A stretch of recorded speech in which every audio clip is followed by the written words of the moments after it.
SM Caloocan. SM Caloocan. Ayan, ang init. Walang banyo. Video-video lang.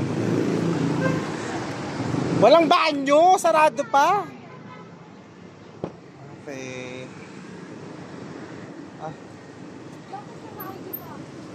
Oo nga, ba't naka-ID ka pa?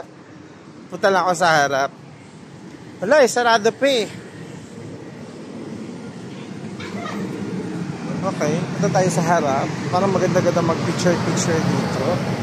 Kasi, yung SM. First time ko lang pumasok dito kasi first time lang. Whatever. Ayun pala yung sport complex ko. Pang-finish. Shit. Ano yung meron dito? Future lang ako. SM Caloocan. Greenery. Siyempre. Nag-vlog lang.